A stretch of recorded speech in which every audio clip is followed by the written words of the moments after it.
Malaking amount ba ang hanap mo sa isang online loan application? Etong online loan application na i-review natin ngayong araw ay nag-o-offer ng 10,000 pesos for first-time user. At kung ikaw nga daw ay repeat borrower at may magandang credit standing sa kanila is aabot nga daw ng tumataginting na 200,000 pesos ang pwede mong ma-loan sa kanila. Hello mga ka-London! Loan dito, loan doon. Panibagong araw, panibagong online loan application na naman ang ating pag-uusapan at re-reviewin. Tara, samahan niyo akong alamin kung ito na ba ang magiging solusyon sa pera problema natin. At kung bago ka lang sa channel na ito, ay huwag mong kalimutang mag-subscribe at i-click ang notification bell para lagi kang updated sa mga susunod pa nating mga videos.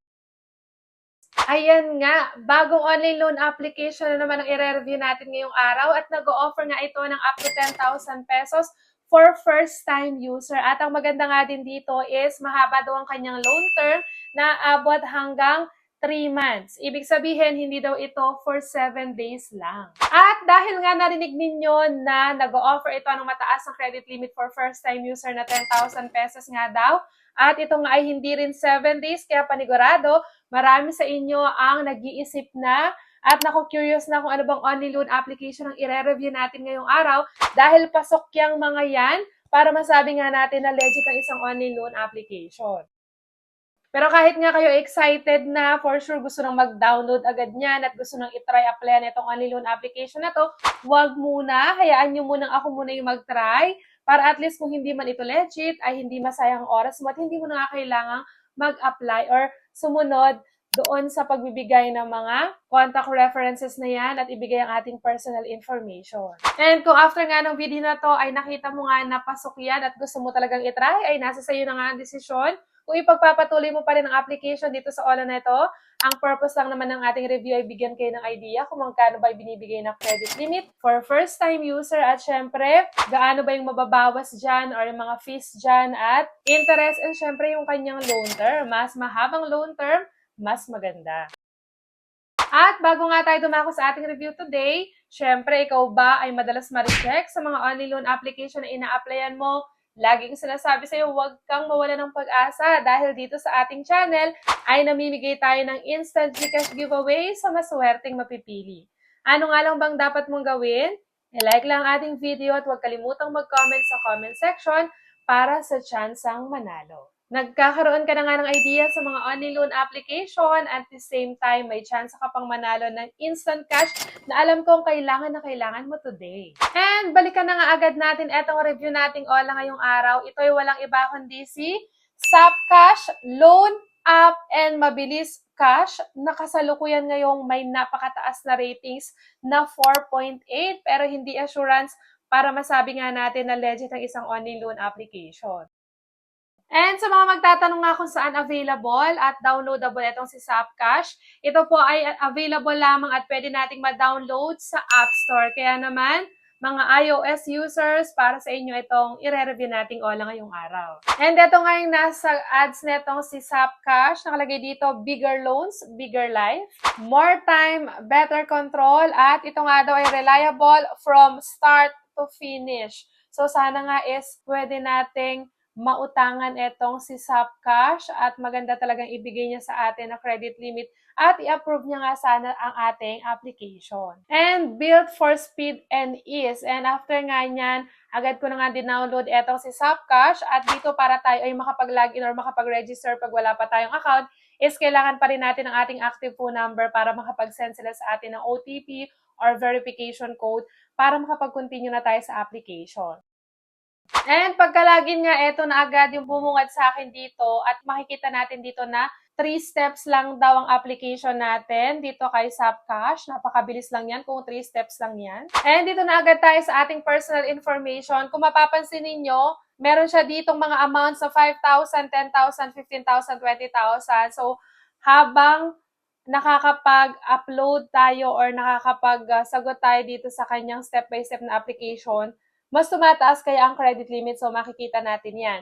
So, dito nga sa personal information, kasama pa rin ang province of residence, city of residence, residential address, tapos kasama yung educational level, marital status kung ikaw ay married or single, Number of children, ilagay mo lang ay 0 kung wala ka pang anak. And then meron din dito, living conditions, pipili ka lang dyan. And then email address dapat active at nakaka-receive ng messages. And sa work information naman dito sa profession, makikita nyo na pwede kang mag-loan kahit ikaw ay staff, entrepreneur, self-employed, student, retire, and unemployed. Kung kahit wala kang trabaho dito at ikaw ay estudyante pa lang, is pwede ka pa rin makapag-apply dito sa online loan application na ito. And tatanungin ka nga rin pala nila dito kung gaano ka nakatagal sa iyong trabaho, magkano ang iyong monthly salary or monthly income, at baka dyan nila i-base kung magkano ibibigay sa iyong credit limit.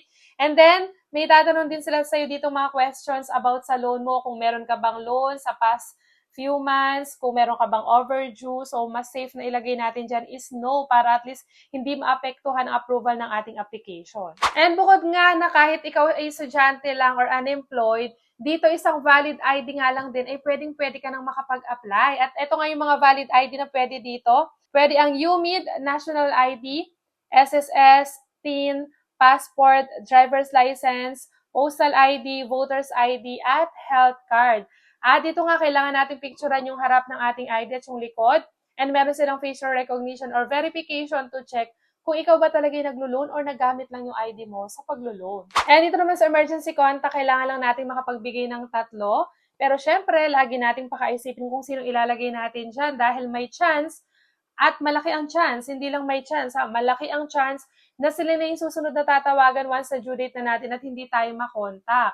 Kaya naman mas mainam na sabihin natin dun sa mga ilalagay nating contact reference na nilagay natin sila dyan sa ating loan para at least kung tawagan man sila ng agent ng OLA ay hindi na sila magulat na may tatawag sa kanila. And ayan nga, ganyan lang kabilis yung pag-apply dito kay Sapcash. Ito na agad, pinakita niya agad sa atin yung offer niya na mula 700 pesos to 30,000 pesos. So, ito daw ay meron daw sila dito na long term na mas mahaba. So, check natin kung totoo yung mahabang long term na yan. And check na nga natin yung loan details para makita talaga natin kung totoo yung 10,000 na ino-offer niya. At dito nga kung makikita nyo, ang offer niya talaga sa atin ay 10,000 pesos. At dito, meron siyang loan tenure or yung loan term niya na 120 days. Amount na marireceive daw natin is 9,992 pesos. Service fee is 8 pesos. Interest is 320 pesos. At today nga is May 30 and magbabayad daw tayo sa September 26, 2026. At para nga makita natin yung detailed niya talaga na loan details, check natin kung paano ba yung pagbabayad. And ito nga yung kanyang repayment plan. So dito makikita natin yung mga due date. Sa due date, yung unang pagbabayad natin is July 10. At sa July 10 is kailangan nating magbayad ng 3,060 pesos. Yung 2,740 doon ay mapupunta sa principal amount at yung 320 pesos ay mapupunta sa interest niya. And then, ang next na pagbabayad na natin is August 15. Ang babayaran naman natin is 2,740 pesos para ayun ay mapupunta lahat sa principal amount natin. And then, yung pangatlong pagbabayad natin is September 24 na at magbabayad daw tayo ng 2,740 pesos. And then nga, kinlik ko yung apply now dyan and then naghintay nga ako sa result ng aking application. Pero eto, ang naging resulta. Your qualification does not meet this product. You can apply for other products. A good repayment record will improve your qualification and help you apply for a better product. So, hindi po tayo na-approve dito kay Sapcash. And kung mapapansin nga natin, yung offer niya na 10,000 pesos is parang kamukha lang din ng mga na-review na nating online loan application. At kung interesado ka nga itry ito si Sapcash, nasa iyo na ang desisyon niyan. Ang purpose ng nating review is bigyan kayo ng idea, magkano ibibigay na credit limit, at syempre, pinaka-importante sa lahat yung kanyang loan term. At dito na nga muna natatapos ang ating review ngayong araw. Hanggang sa muli, mga ka-London! Bye-bye!